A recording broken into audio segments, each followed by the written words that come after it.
Class 9-এর বাস্তব সংখ্যা এই যে চ্যাপ্টারটা আছে মানে ওয়ানের আমি 1.3 এই চ্যাপ্টারটার কিছু অঙ্ক আমি দেখাবো। একের দাগের অঙ্কটা যেমন বলেছে, ভাগ না করে নিচের কোন সংখ্যাগুলির দশমিক বিস্তার সসীম হবে সেটা লিখি। তাহলে এই ক্ষেত্রে কি করতে হবে, আমাদের নিয়ম কি, ভাগ না করে বলেছে, তাহলে আমরা কি করব, এই যে ভগ্নাংশ সংখ্যাগুলো আছে, লব হর আছে, লব বাই হর, ঠিক আছে, এই তো সংখ্যাটা। এবার এই হরের বিশ্লেষণ করব। হরের বিশ্লেষণে যদি যদি 2 ও 5 থাকে, 2 ও 5 থাকে, তাহলে সসীম হবে। আমাদের এই নিয়মটা ভালো করে জানতে হবে, তাহলে সসীম হবে। 2 আর 5 থাকলে সসীম হবে। যেমন এখানে 80 আছে, এই তো হর আছে 80, 80কে আমরা ভাঙবো। 80কে ভাঙবো এইভাবে, 2 40 80, 2 20 80, 2 20 40, 2 10, 2 5। তাহলে এখানে কত কী হচ্ছে, 2 গুণ 2 গুণ 2 গুণ 2 গুণ 5। তাহলে দেখো বিশ্লেষণ করে আমরা কি পাচ্ছি, 2 পাচ্ছি, 5 পাচ্ছি। তাহলে এই সংখ্যাটাকে আমরা লিখে দেবো কি, এটা হচ্ছে সসীম। ঠিক আছে, এইভাবে আমরা অঙ্কগুলো ভাগ না করে করে নিতে পারবো। এরপরে দেখো 2 নম্বর সংখ্যাটা দেওয়া আছে 13/24। তাহলে এই যে 24 সংখ্যাটা আছে, 24কে আমরা ভাঙলে কী হবে, 2 গুণ 2 গুণ 2 8, 8 3 24। এই যে 3 সংখ্যাটা থেকে গেছে, তার মানে এটা অসীম হবে, এটা সসীম হবে না। 2 আর 5 থাকলে অসীম হবে, এটাই আমি বলেছি। ওকে, তারপরে ধরো 12 আছে, এই যে 12 সংখ্যাটাকে ভাঙলে আমরা কি পাচ্ছি, 2 গুণ 2 গুণ 3। তাহলে এটাও অসীম হচ্ছে, এই যে 3 সংখ্যাটা থাকছে মানে অসীম হয়ে যাচ্ছে। ওকে, আবার 125 আছে, এই যে 125 সংখ্যাটা দেওয়া আছে, 125কে ভাঙলে কি হবে, 5 গুণ 5 গুণ 5। তাহলে এটা হবে সসীম। ঠিক আছে, 5 আছে, 2 আর 5 থাকলেই সসীম। আর একটা 35 আছে, এটাকে ভাঙবো কত, 7 × 5। তাহলে 5 আছে, কিন্তু 7 যেহেতু এক্সট্রা আছে, তাই এটা হবে অসীম। তাহলে এইভাবে আমরা ভাগ না করে আমরা সসীম হবে না অসীম হবে সেটা বলে দিতে পারবো। এরপরে যে 2 নম্বর কোশ্চিনটা দেওয়া আছে, 2 নম্বর কোশ্চিনে দেওয়া আছে যে নিচের প্রত্যেক সংখ্যার দশমিকে বিস্তার করি এবং কী ধরনের দশমিকে বিস্তার পাবো লিখি। এই যে 1 এর 11, তার মানে কি, এটাকে আমরা ভাগ করব 1 দিয়ে, মানে 11 দিয়ে ভাগ করব 1কে। প্রথমে দশমিক দিলাম, কত হলো 0, তাতেও ভাগ যাচ্ছে না, তাহলে আবার একটা 0 দিয়ে কী হবে, 0। তারপরে 11 × 9 = 99, কত নামলো, 1। ঠিক আছে, দশমিক দেওয়া আছে মানে 0, আবার 0 দিয়ে 0, কারণ একটা দশমিকের জন্য একটা 0 পাবো, আবার 0 লাগলে আমাদের দশমিক দিতে হবে, 11 × 9 = 99। তাহলে এইভাবে ভাগটা চলতে থাকবে। এই যে দেখো 0 9 0 9 0 9 এইভাবে চলছে। অতএব তাহলে আমরা উত্তরটা কী লিখব, 1/11 = 0.09। এই যে 0909, তার মানে 09 একই নাম্বার বারবার রিপিট হচ্ছে, তো তাহলে এইটা হচ্ছে আমাদের অ্যান্সার। এইটা অ্যান্সার, কিন্তু এটা হবে কি, অসীম। ঠিক আছে, এটা হচ্ছে অসীম সংখ্যা, যেহেতু এই যে পৌনঃপুনিক সংখ্যা এসছে এবং ভাগ কাটেনি, তাই এটা অসীম। ভাগ কেটে গেলে সেটা হবে সসীম। ঠিক আছে, এরপরে অঙ্কটা দিয়েছে দেখো 5 এর 8। তাহলে 8কে আমরা ভাগ করব, 8 দিয়ে ভাগ করব 5কে, দশমিক দিলাম 0। 8 6 48, কত হচ্ছে 2, দশমিক আছে 0। 8 2 16, তাহলে কত থাকছে 4, দশমিক আছে 0, তাহলে 8 5 40। ঠিক আছে, এটা কি হলো, ভাগ কেটে গেছে, তাহলে এটাকে আমরা লিখবো হচ্ছে সসীম। এইভাবে আমরা অসীম হবে না সসীম হবে বলে দিতে পারবো। এখানে আর পৌনঃপুনিক আসার কোনো প্রশ্ন নেই, যেহেতু ভাগটা কেটে যাচ্ছে। ঠিক আছে, নেক্সট কোশ্চিন নম্বর 2 এর আমি কটা দেখালাম, 2টো অঙ্ক দেখালাম।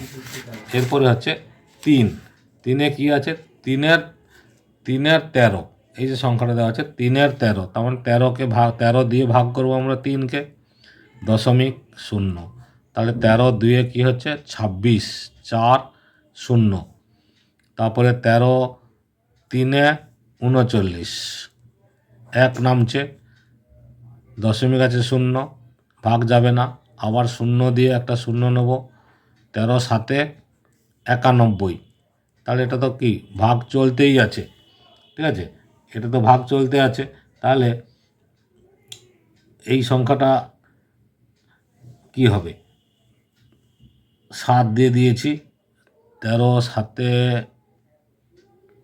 7 3 21, হ্যাঁ 13 7 91, তাহলে কত হলো 9 নামলো, 0, দশমিক আছে 0, তারপরে দেখো 13 6 78, 13 7 91 বেশি হয়ে যাচ্ছে, তাহলে নামছে কত 12, যাচ্ছে না, তাহলে আবার 0, 1 দশমিক আছে মানে একটা 0 পাবো, তারপরে 13 9 117, 117, তাহলে কী নামলো 3 নামলো, এই দেখো 3 রিপিট, এখানে 3 ছিল তো, সেই 3টা আবার রিপিট হয়েছে, তার মানে এই সংখ্যাগুলো আবার পরপর পুরো রিপিট হবে, তাহলে উত্তরটা আমরা কী লিখব, এই যে 3/13 ইজিক্যাল টু 0.230769, এই নাম্বারগুলো সবগুলোতে পৌনঃপুনিক, মানে এখান থেকে এই নাম্বারটা পুরোটাই রিপিট হবে, এরপরে আবার ঠিক 2 দিয়ে যাবে, ঠিক আছে, এইভাবে চলতে থাকবে, এটাই হচ্ছে আমাদের অ্যান্সার, এটা হচ্ছে 3। 4এরটা কী আছে, 3 পূর্ণ 3-এর 8, মানে 8 3 24 একে 25, 25-এর 8, এটা ভাগ করব, 8 দিয়ে 25কে ভাগ করব, 8 3 কত হচ্ছে 24, 1 দশমিক দিলাম 0, 8 1 8, 2 0, 8 2 16, কত নামলো 4 0, 8 5 40, তাহলে এটা ভাগ কেটে গেছে, তাহলে এটা ভাগ কেটে গেছে মানে এটা হয়ে যাবে সসীম, এটা সসীম, আর এটা যেহেতু ভাগ কাটেনি তাই এটা হয়ে যাবে, এটা অসীম হবে, এটা ভাগ কেটেছে, এটা সসীম হবে। ঠিক পরে আবার দেওয়া আছে দেখো 2/11, এই যে 2/11 দেওয়া আছে, তার মানে 11 দিয়ে ভাগ করব কাকে, 2কে, ঠিক আছে, 11 দশমিক দিলাম 0, 11 একে 11, ঠিক আছে, 11 একে 11, কত নামলো 9, 90, 11 8 88, 2 0, আবার 11 একে 11, 11 একে 11, তাহলে কত নামছে 9 0, 11 8 88, তাহলে দেখো এইখানে 181818 করে রিপিট হচ্ছে, তাহলে অ্যান্সারটা আমরা কী লিখব, 2/11 ছিল, এটাকে লিখব 0.18, মাথায় পুটকি 18, এই যে পৌনঃপুনিক এই চিহ্নটা, তার মানে এটা হচ্ছে অসীম, ঠিক আছে। আবার দেওয়া আছে 7/25, এই যে 7/25 সংখ্যাটা দেওয়া আছে, তাহলে 7/25কে আমরা ভাগ করব, 25কে 25 দিয়ে ভাগ করব 7কে, দশমিক দিলাম 0, 25 2 50, 2 দশমিক আছে একটা 0 পাবো, তাতেও ভাগ যাচ্ছে না, তাহলে 0 দিয়ে 0, 25 8 200, তাহলে কী হলো ভাগ কেটে যাচ্ছে, তাহলে এটা হয়ে যাবে সসীম, ক্লিয়ার। এইভাবে আমরা সসীম অসীম কোনটা কী হবে সেটা বুঝে নিতে পারবো এবং এইভাবে বিস্তারটা করব। এরপরে নিচের প্রতিটি সংখ্যা p/q আকারে প্রকাশ করি, যেখানে 3 নম্বর কোশ্চিন, p/q আকারে প্রকাশ করি যেখানে p/q পূর্ণ সংখ্যা আর q নট ইজিক্যাল টু 0, এবার নিচের সংখ্যাটা 0 হবে না, যে p/q এই কিউটা কখনো 0 হবে না, তাহলে এই যে দেওয়া আছে, এই যে পৌনঃপুনিক দেওয়া আছে 0.3 পৌনঃপুনিক, এটার নিয়ম হচ্ছে পৌনঃপুনিকের পরে যেই সংখ্যাটা আছে সেই সংখ্যাটা লিখবো বাই যটা নম্বরে পৌনঃপুনিক আছে তটা নয়, ঠিক আছে, একটা নম্বরে পৌনঃপুনিক আছে তাহলে কি হবে, একটা নয়, তাহলে কাটাকুটি হবে, 3 1 3, 3 3 9, উত্তর আমাদের হয়ে যাচ্ছে কত 1 3, এটাই হচ্ছে অ্যান্সার। আবার এই যে 1.3 পৌনঃপুনিক, তাহলে এটাকে আমরা কী লিখব, 1 পূর্ণ 3-এর 9, 3 1 3, 3 3 9, তাহলে উত্তর হয়ে গেল 1 পূর্ণ 1 3, মানে 4-এর 3, সেটাই হচ্ছে অ্যান্সার। এটা লিখতে পারি, বা আমরা লিখব 4-এর 3 অ্যান্সার। ওকে, নেক্সট এই যে দেওয়া আছে 0.54, এখানে একটা জিনিস লক্ষ্য করো, 0.54, 4-এর মাথায় পৌনপুনিক, তাহলে এর সংখ্যাটা কত আছে 54। এই যে একটা লক্ষ্য করো, দশমিকের এই সংখ্যা, দশমিকের পরে এই সংখ্যাটায় পৌনপুনিক নেই, তাহলে কটা সংখ্যায় নেই, একটা সংখ্যায় পৌনপুনিক নেই, সেই সংখ্যাটা কত 5, সেই সংখ্যাটাকে বিয়োগ দিতে হবে। তাহলে পৌনপুনিক না থাকলে সেই সংখ্যাটা বিয়োগ হবে, আর নিচে হবে দেখো একটা সংখ্যায় পৌনপুনিক আছে মানে একটা নয়, আর একটা দশমিক পর্যন্ত সংখ্যা আছে 0, তাহলে এটা কী হবে 49, 54 থেকে 5 বাদ দিলে 49/90, এটা তো কাটাকুটি হবে না, এটাই হচ্ছে অ্যান্সার। এটাই দেখো 0.34, 3-4-এর মাথায় পৌনপুনিক আছে, তাহলে এটা কী লিখবো 34 এখানে বিয়োগ করার কিছু নেই, 34/99, এটা কাটাকুটি হবে না, এটাই অ্যান্সার। এইভাবে আমাদের এই পৌনপুনিকের অঙ্ককে করে নিতে হবে এবং P/Q আকারে প্রকাশও হয়ে যাচ্ছে সুন্দরভাবে। ওকে, নেক্সট দেওয়া আছে 3.14 পৌনপুনিক, তাহলে এটাকে আমরা কী লিখব 3×14, দশমিক পর্যন্ত কিন্তু কোনো সংখ্যা নেই, তাই 3×14/99, ব্যাস এটাই উত্তর।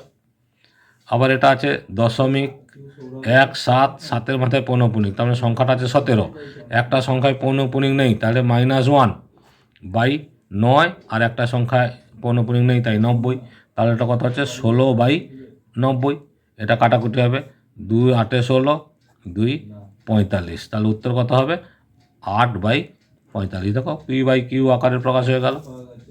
ওকে, নেক্সট দেখো 0.047, তার মানে সংখ্যাটা হবে 47, একটা সংখ্যায় পৌনপুনিক নেই সেটা বিয়োগ করব, 9, আর একটা সংখ্যায় পৌনপুনিক নেই মানে 0, 90, তাহলে কত হচ্ছে 43/90, এটাই হচ্ছে আমাদের অ্যান্সার। এটা কাটাকুটি আর হবে না, কাটাকুটি হলে কাটাকুটি করে নিতে হবে।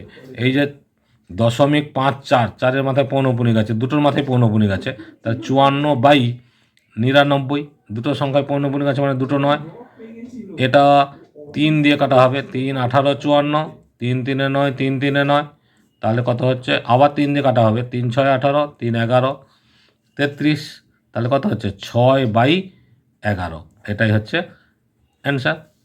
ওকে, নেক্সট আবার একটা দেওয়া আছে সংখ্যা 0.001, এই পৌনপুনিক দেওয়া আছে দুপাশে, তার মানে পুরো সংখ্যাটাই পৌনপুনিক, তাহলে এটা কী হবে 1/3 সংখ্যায় পৌনপুনিক আছে 999, এটাই হচ্ছে আমাদের অ্যান্সার।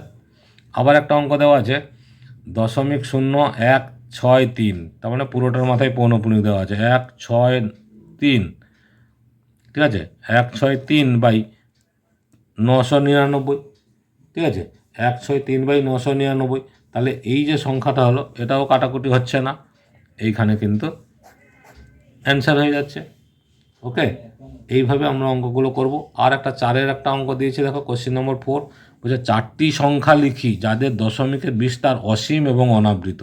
অসীম, তাহলে 4টে সংখ্যা কী কী, একটা আছে আমরা লিখতে পারি √2, এটা কোনো দিন ভাগ কাটবে না, √5, এটাও ভাগ কাটবে না, √7, মানে যে মৌলিক সংখ্যাগুলো আছে, √11, এই যে 4টে সংখ্যা, এটাই হচ্ছে উত্তর। ঠিক আছে, এইভাবে 4টে সংখ্যা আমরা লিখতে পারি। এইভাবে করলে কিন্তু অঙ্কগুলো ইজি হয়ে যাবে। আশা করছি তোমরা বুঝতে পেরেছ। ভালো লেগেছে তাহলে লাইক, কমেন্ট, শেয়ার করো, সাবস্ক্রাইব করো, অল বটনে ক্লিক করে রাখো, সমস্ত ভিডিও কিন্তু তোমরা পেয়ে যাবে। ওকে।